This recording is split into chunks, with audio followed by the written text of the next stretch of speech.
अस्सलाम वालेकुम। मेरी धरती मेरी दुनिया के साथ मैं हूं नाज़िया अकरम। एक दफ़ा का जिक्र है कि एक शहजादी थी। वो इतनी हसीन थी कि उसके हुस्न के चर्चे दूर दूर तक फैले हुए थे। शहजादी को दिल में सोजिश का मर्ज लाहक था, लिहाजा जब भी कोई खवातीन उससे मिलने आती तो उनसे बातें करते करते शहजादी थकावट की वजह से तेवरियां चढ़ाने लगती। शहजादी खूबसूरत तो थी ही, तेवरियां चढ़ाती तो और भी स्टाइलिश लगती। एक खातून जो इतनी हसीन नहीं थी, उसको शहजादी की तेवरियां चढ़ाना अच्छा लगा तो वो भी हर किसी के सामने तेवरियां चढ़ाने लगी। नतीजा ये निकला कि उसे देखकर दूसरी खवातीन मुंह फेरने लगी। उस खातून को शहजादी की तेवरी तो अच्छी लगी, मगर वो ये ना समझ सकी कि तेवरी के हुस्न का सबब शहजादी की खूबसूरती थी। और अब देखते हैं आज के प्रोग्राम की चंद झलकियां। आज मेरी धरती मेरी दुनिया में कहाँ लगा शादी मेला।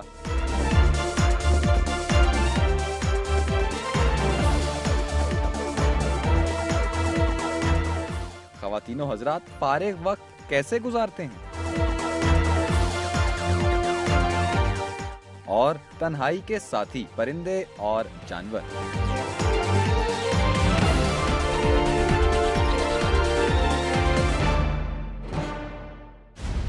शादी ब्याह का मौका ऐसा मौका होता है जब दुल्हा दुल्हन के घर वाले एक दूसरे को बुरा भला कहकर दिल की खूब भड़ास निकालते हैं।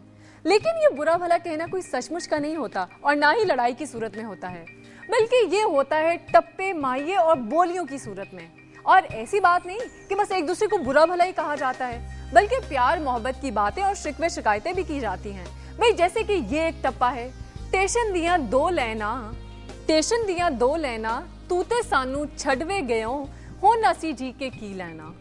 ये वो जज्बात होते हैं जो दुल्हा दुल्हन के होते हैं, लेकिन उन्हें बयान करते हैं उनके अजीज रिश्तेदार। और अभी हम आपको एक ऐसी महफिल में लिए जा रहे हैं जहां बिल्कुल शादी ब्याह का माहौल है और वैसे ही टप्पे माहिए गाए जा रहे हैं जैसा कि शादी ब्याह के मौके पे गाए जाते हैं। तो फिर चलते हैं उस महफिल में।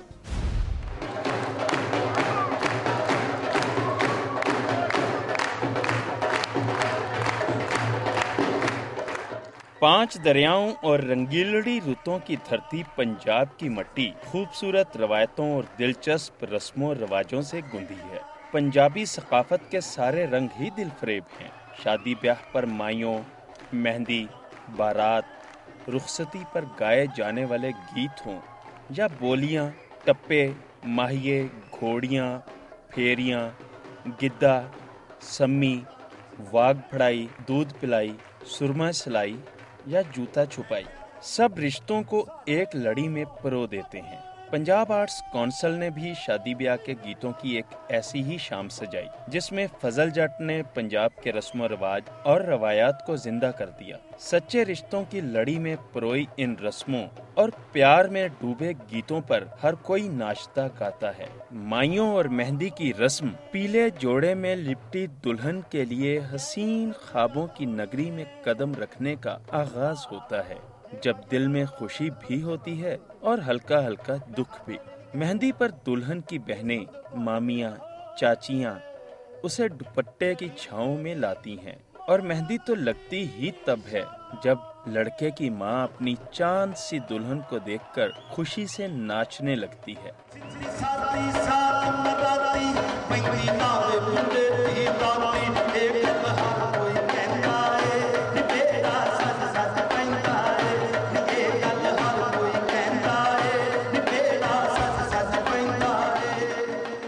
दुल्हा को खारे चढ़ाया जाता है, बहनें झूम उठती हैं जब मामा कलाई पर गाना बांधता है। सेहरा बंदी पर तो दुल्हा, उसके भाई बहनें, रिश्तेदार और सारा पिंड लुडियां डालता है।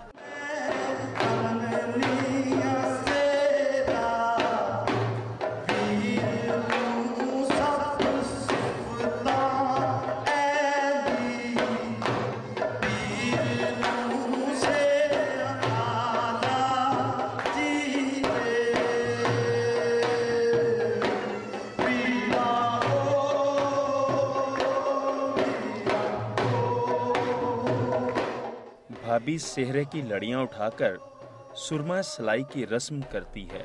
बहनें भी मौका हाथ से नहीं जाने देती। वो अपना लाग वाग फड़ाई पर वसूल कर ही लेंगी घोड़े पर बैठा पंजाब का गबरू लाड़ा जब बारात लेकर जाता है तो ढोल की थाप पर खूब लुडियां डाली जाती हैं, माहिए गाए जाते हैं।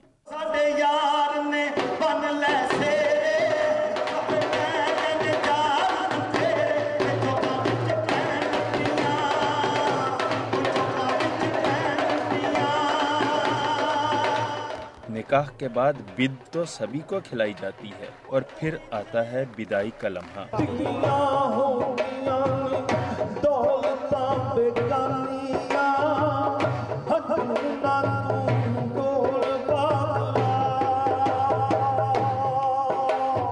जब दुल्हन डोली में बैठकर बाबुल के वेड़े से पिया की चौखट पर चली जाती है। धी पराया धन तो है ही, लेकिन ससुराल की खुशियाँ उसे कभी मैका भूलने नहीं देती। फूल ही फूल जिंदगी बहार है। जी हाँ, जब ये हर तरफ फूल ही फूल हो तो जिंदगी बहार ही लगती है, और फिर चाहे बहार का मौसम हो या ना हो। लेकिन आजकल ये फूल बूटे कम ही जगहों पे नजर आते हैं। आखिर चले कहाँ गए हैं? मेरे ख्याल से नर्सरी वालों ने उन्हें किडनैप कर लिया है, तभी तो पौधे सिर्फ वहीं मिलते हैं। और अगर ऐसा है तो फिर हम भी वहीं चलते हैं और आपको भी लेके चलते हैं।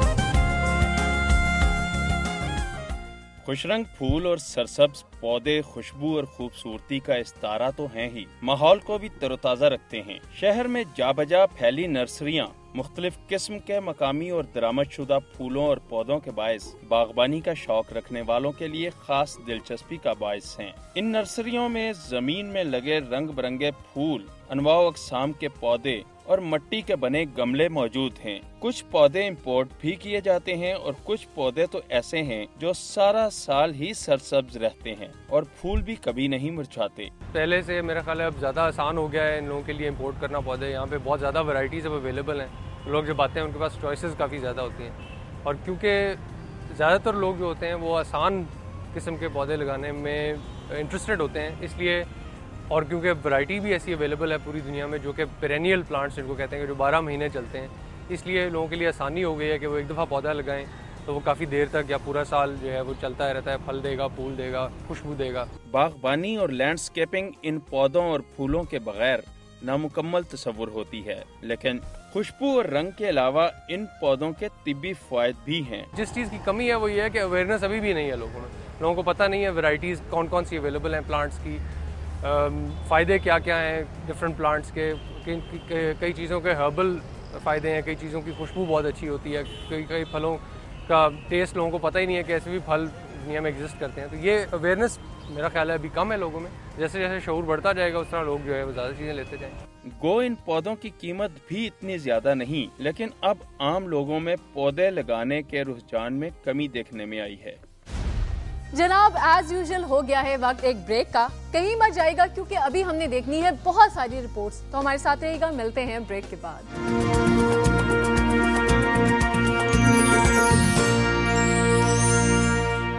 चूड़ियां लड़कियों, बालियों और खवातीन के बनाव सिंगार का अहम हिस्सा हैं। भाई तभी तो शायरी में, कहानियों में, अफसानों में, गानों में और फिल्मों में भी उनका जिक्र मिलता है। और तो और कुछ मुल्कों की सियासी असेंबलियों में भी चूड़ियों की खनक सुनाई देती है। चूड़ियां एक दूसरे को तोहफे के तौर पर भी दी जाती हैं, और जब किसी पर गुस्सा निकालना हो तब भी। और ये बात तो खैर आप समझ ही गए होंगे, एक्सप्लेन करने की जरूरत तो नहीं पड़ेगी ना। खैर, चूड़ियों के मुतालिक तो बहुत सारी बातें होती रहती हैं, लेकिन उनके बारे में कोई बात नहीं करता जो ये चूड़ियां बनाते हैं। चूड़ियां कैसे बनती हैं और चूड़ियां बनाने वाले किन हालात से गुजरते हैं, ये देखते हैं इस रिपोर्ट से।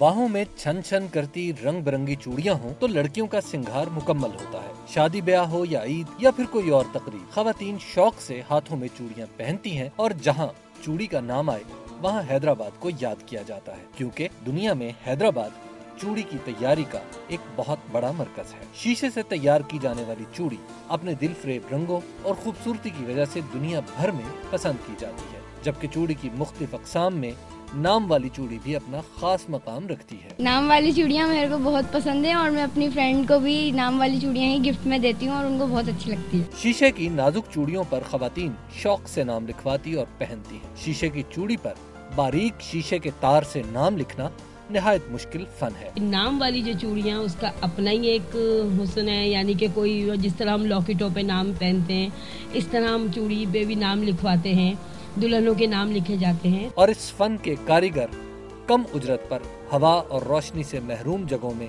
सख्त गर्मी के बावजूद काम करते हैं। नाम वाली चूड़ी यहाँ के अलावा, हैदराबाद के अलावा दुनिया के किसी हिस्से में नहीं बनती है और ये एक फन है और उसके साथ साथ मेहनत भी है, लेकिन जितनी इसमें मेहनत है और जो ये फन है इतनी इसकी कदर नहीं है। यहाँ पर खवातीन बहुत दुनिया भर से यहाँ पे ऑर्डर आते हैं, America, UK, Canada, Dubai, Abu Dhabi, दुनिया के हर हिस्से में जाती हैं। शीशे की चूड़ी पर नाम लिखने के फन को दुनिया भर में मकबूलियत हासिल है और अगर इन कारीगरों को हुकूमती सतह पर सहूलियात मुहैया की जाए तो इस फन की बदौलत लाखों डॉलर्स का ज़र मुबादला भी हासिल किया जा सकता है।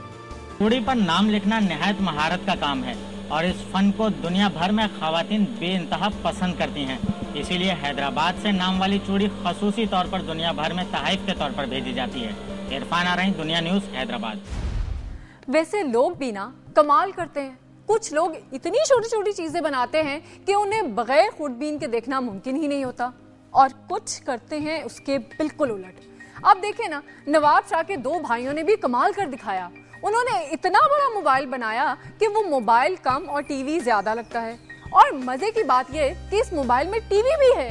तो एक तीर से दो शिकार वाला मामला हो गया ना, क्योंकि इस मोबाइल से कॉल्स भी की जा सकती हैं और केबल लगाकर टीवी भी देखा जा सकता है। इस मोबाइल में और क्या क्या खूबियां हैं, ये देखते हैं इस रिपोर्ट से।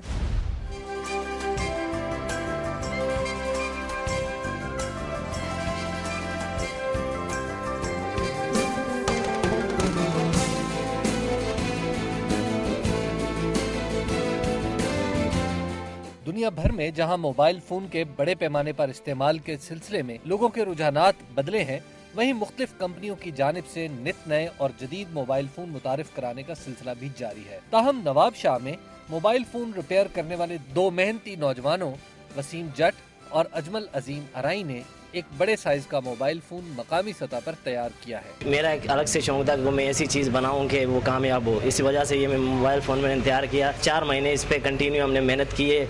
अल्लाह का नाम लेकर इसको शुरू किया तो आज अल्लाह का शुक्र है मोबाइल बिल्कुल तैयार है और काम कर रहा है अपना कंटिन्यू। इस मोबाइल फोन की लंबाई 3 फुट और चौड़ाई 18 इंच है, जिसे बिग फोन 117 का नाम दिया गया है। इस सिलसिले में उन नौजवानों ने बताया कि वो कोई बड़ा काम करना चाहते थे, जिसके लिए उन्होंने अपनी मदद आपके तहत मकामी मार्केट से सामान लेकर ये मोबाइल फोन तैयार किया है। आज इस मुकाम पर हैं कि नवाब शाह के लोग भी इस चीज़ को देखें और बाहर के लोग भी इस चीज़ को देखें और अच्छी तरजीह मिले, जिसमें बड़ी स्क्रीन नस्ब की गई है, जिसमें बैक वक्त आप केबल की नशरियात भी देख सकते हैं और फोन कॉल सुन और कर भी सकते हैं। उन्होंने बताया कि इस बिग मोबाइल सेट में किसी भी मोबाइल कंपनी की सिम इस्तेमाल की जा सकती है। जनाब, अब हमें लेनी है एक ब्रेक, लेकिन इससे पहले सुनते हैं धरती के इलाकों से मुख्तसर न्यूज। तो आप सुने और हम मिलते हैं ब्रेक के बाद। सांगला हिल के नवाही गांव चक नंबर 123 सराह वाली बुलेर में बिजली के बिलों में ओवर रीडिंग होने पर गांव वालों ने मीन चौक पर वापडा के खिलाफ एहतजाजी मुजाहरा किया और शदीद नारेबाजी की। टायरों को आग लगा दी और बिजली के बिलों को भी जला दिया। मुजाहिरीन का कहना था कि वापडा हुकाम ने 40 से लेकर 125 तक जायद यूनिट डाल दिए हैं, जो कि उनके साथ बहुत जुल्म है और एक्सिन वापडा समेत पूरा अमला जानबूझकर ओवर रीडिंग करके परेशान कर रहा है। मुजाहिरीन ने धमकी दी कि अगर वापडा का रवैया यही रहा तो बिजली के बिलों की अदायगी रोक दी जाएगी।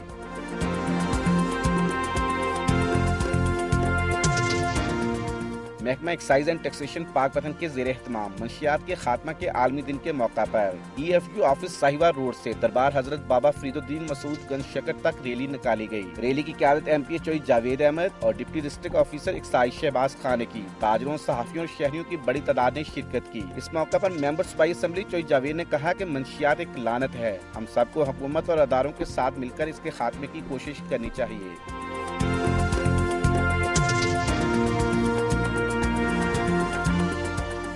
हैदराबाद में ज़िले हुकूमत की जानिब से तामीर किए गए एक्सपो सेंटर के ज़ेरे एहतमाम 30 साल बाद आमों की सैरोज़ा नुमाइश मुनक्कद हुई, जिसका इफ्तिताह सूबाई वज़ीर ज़राअत अली नवाज शाह और मशीर वज़ीर आला इमामुद्दीन शौकीन ने किया। नुमाइश में सिंध में पैदा होने वाले आम की 48 से ज़ायद इकसाम को पेश किया गया, जिसे देखकर लोग महजूज होते रहे, क्योंकि इससे कबल हैदराबाद के लोगों ने सिर्फ दुकानों और ठेलों पर आमों को फरोख्त होते हुए देखा था।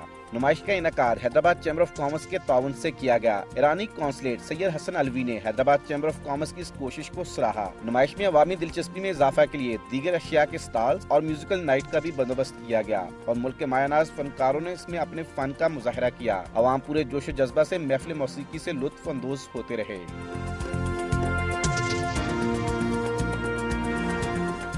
पंगरियों में बॉयज हाई स्कूल में शहीद मोहतरमा बेनजीर भुट्टो क्रिकेट टूर्नामेंट के फाइनल मैच के मौका पर मेहमान खुसूसी पीपल्स यूथ सिंध के रहनुमा बैरिस्टर हसनैन अली मिर्जा ने कहा कि मौजूदा दौरे हुकूमत में जिला बादीन में मुख्तलिफ खेलों के मुल्की सतह के टूर्नामेंट कराए गए हैं। पंगरियों में हाई स्कूल ग्राउंड पर सीमेंट की कुर्सियां और पिच बनवाकर दी जाएगी। इस मौका पर उन्होंने टूर्नामेंट जीतने वाली शादी लॉरेंज की बादशाह 11 क्रिकेट टीम को विनर अप और पंगरियों की सिंदड़ी 11 टीम को रनर अप ट्रॉफी दी, जबकि इस मौका पर दोनों टीमों के खिलाड़ियों में कप और दीगर इनामात भी तकसीम किए गए।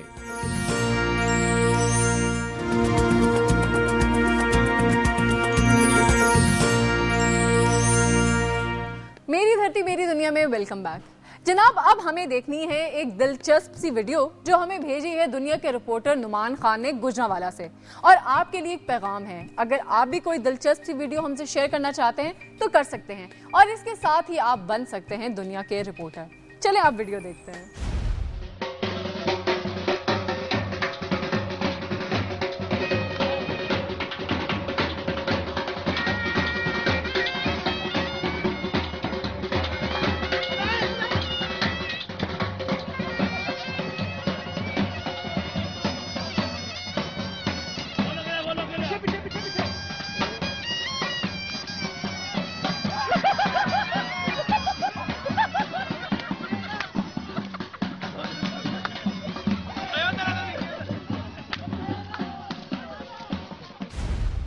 वैसे ना आज का इंसान बेहद मसरूफ है, लेकिन इसके बावजूद फारिग वक्त मिल ही जाता है, और फारिग वक्त गुजारना बहुत मुश्किल होता है।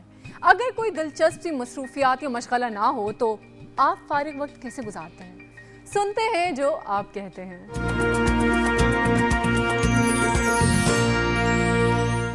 ख़वातीन जो है वो सारा दिन टीवी के आगे बैठी रहती है, और जो मर्द है वो कामकाज करते हैं। तो मैं तो अपनी पढ़ाई में मशगूल रहता हूँ, मेरे एग्ज़ाम है आज। फ्री टाइम मैं मोबाइल पे लगा रहता हूँ या अपने दोस्तों के साथ चैट करता रहता हूँ बस। कभी जहाँ मतलब फारिग टाइम हो तो फिर मतलब बैठ के टीवी देख लेते हैं, या फिर और कोई काम छोटा मोटा घर का कर लेते हैं, बस यही ऐसे ही। अब जो फारिग होगा उसने कुछ तो घर में गुजारते हैं, कुछ ऐसे बाहर पार्क में गुजार लेते हैं, कुछ अपने बच्चों के साथ गुजारते हैं जो फैमिली वाले हैं। अब हर एक अपना अपना लेता है। हम लोग नेट यूज़ करते हैं, यही ज़्यादातर होता है। फ्री टाइम तो आजकल मिलता ही कम है, पहली बात ये है। अगर कभी मिल भी जाए तो नेट यूज़ कर लिया, ज़्यादा कुछ भी नहीं। स्टडी के हवाले से चैटिंग कम ही यूज़ करते हैं, सिर्फ चैटिंग पे कुछ है भी नहीं। मैं अपना फ्री टाइम जो हूँ वो मूवीज़ देख के घर में गुजारता हूँ। सिर्फ फ्री टाइम जितना पता मैं घर में गुजारता हूँ, और घर से बाहर सिर्फ ऑफिस, यूनिवर्सिटी, उसके बाद घर, और कहीं नहीं। यहाँ इतवार को दोस्तों की तरफ चले गए, बात खत्म। इसके बाद मूवीज़, सिस्टम पे, इंटरनेट।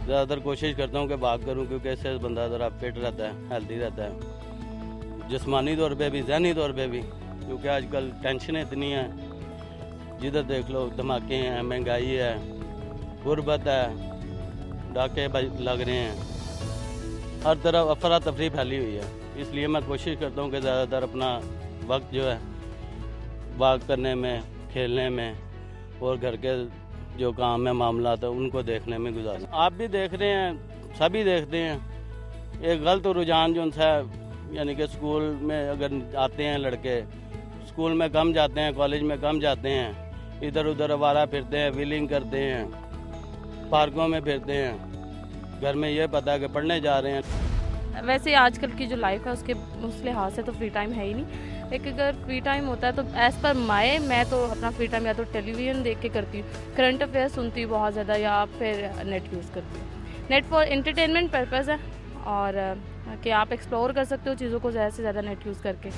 लेकिन ये मोस्टली लड़के तो आजकल आप देख रहे हैं कि मुख्तलिफ अफेयर के साथ पार्क में बैठे हुए अपना टाइम ज़ाया कर रहे हैं। लेकिन चंद लोग मुझ जैसे ऐसे भी हैं मजबूर जो रोज़गार के सिलसिले में धक्के खा रहे हैं। तो जो लोग घरों से खुशहाल हैं वो या तो अपना टाइम वेस्ट कर रहे हैं काम का पार्क में बैठकर और इधर उधर, तो या लोग शायद जो आवारा माइंडेड हैं वो अपना टाइम ज़ाया कर रहे हैं। लेकिन कुछ लोग ऐसे भी हैं जो रोज़गार के सिलसिले में मजबूरी की वजह से मतलब मुख्तलिफ दफातर के चक्कर लगा रहे हैं और परेशानी का सामना है। अब जैसे मैं अभी 2-3 जगह पे जॉब पे अप्लाई किया जॉब के लिए, तो फारिग टाइम में थोड़ा सा यहाँ आ गया हूँ ज़रा माइंड को रिफ़्रेश करने के लिए। मोबाइल तो आजकल हर बंदे की ज़रूरत है, ज़रूरत के तौर पर भी लोग इस्तेमाल कर रहे हैं, लेकिन उसमें मतलब उसका नेगेटिव यूज़ भी हो रहा है। और जहाँ तक चैटिंग की बात है तो वो तो आपको पता है बहुत सारे लोग करते ही हैं। मर्द फ्री टाइम कैसे गुजारते हैं? मोबाइल यूज़ करके। आजकल ज़्यादातर जो ट्रेंड है वो यही है कि जो मेल हज़रात हैं वो मोबाइल यूज़ करके अपना टाइम स्पेंड करते हैं। लड़कियां तो वो वैसे भी घर में रहती हैं, वो अपना उनका फ्री टाइम हो चाहे या वो काम करने वाला हो, उनका सिर्फ कॉलेज से घर, घर से कॉलेज, उनका यही काम होता है। थोड़ी सी आवारागर्दी करते हैं, इधर चले गए उधर चले गए, और इसके अलावा घरों में तो टिकते नहीं हैं, चाहे भाई हैं चाहे जो भी हैं, यही है। और इसके अलावा मोबाइल यूज़ कर लिया और कुछ भी नहीं इन लोगों का काम। खेलों में कम ही करते हैं वो खेलों, बस ये खेलों का भी इनका नाम ही है। जिम जा रहे हैं हम लोग, बस जिम जाके आगे हम बहुत थक गए। ट्रेंड चेंज हो रहा है कि ऐसा जब हम लोग अर्ली क्लासेस में थे 7th 10th 9th before intermediate और मैट्रिक, तो तब गेम्स का बहुत ज़्यादा ट्रेंड था। लोग जो है ना पार्क्स में और इधर उधर निकलते प्ले ग्राउंड में।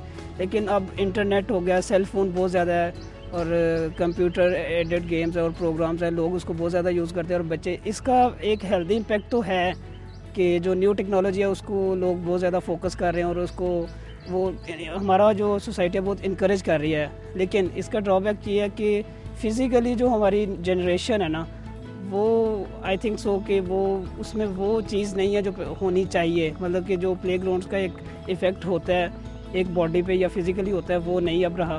तो फारिग टाइम जो हम लोग गुजारते हैं वो ऐसा, मतलब मैं चूँकि एज अ लैंडस्केपर हूँ, तो बीइंग अ लैंडस्केपर मैं ज़्यादातर कंप्यूटर पे जो है ना डिफरेंट डिज़ाइन वगैरह वो ड्रॉ करता रहता हूँ। ख़वातीन ज़्यादातर जो है ना वो शुरू से ही हैं और उनका ट्रेंड एज सच चेंज नहीं हुआ। वो कुछ जो है ना इंडियन ड्रामे और जो है ना चुगलियाँ करना और आपस में बातें करना, और ज़्यादातर फैशन पे उनकी डिस्कशंस होती हैं।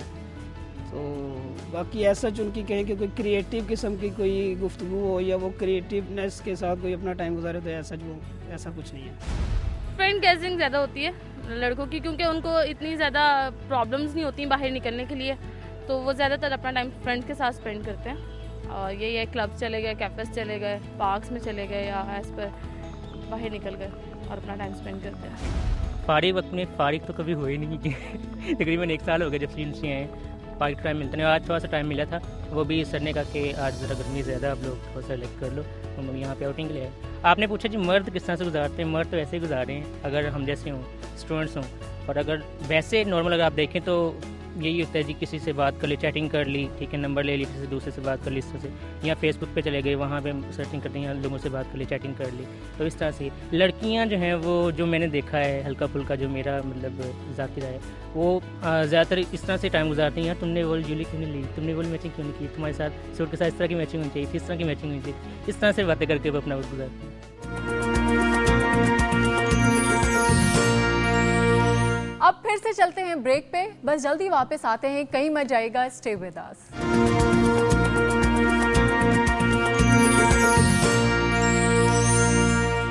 मेरी धरती मेरी दुनिया में वेलकम बैक।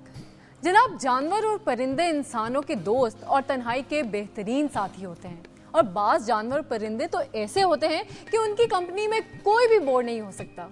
और उनमें से कुछ तो बिल्कुल इंसानों का नेमुल बदल होते हैं। भाई मसलन कुछ लोग तोते पालते हैं, पहले उन्हें बातें करना सिखाते हैं और फिर उनसे खूब बातें करते हैं। और इसी तरह और भी बहुत सारे पालतू जानवर होते हैं जो इंसानों का दिल बहलाए रखते हैं। घरों में तो वैसे इन जानवरों और परिंदों की बहुत केयर की जाती है, लेकिन मार्केट में जहां इन जानवरों की खरीदो फरोख्त होती है वहां इनका क्या हाल होता है, ये देखते हैं इस रिपोर्ट से।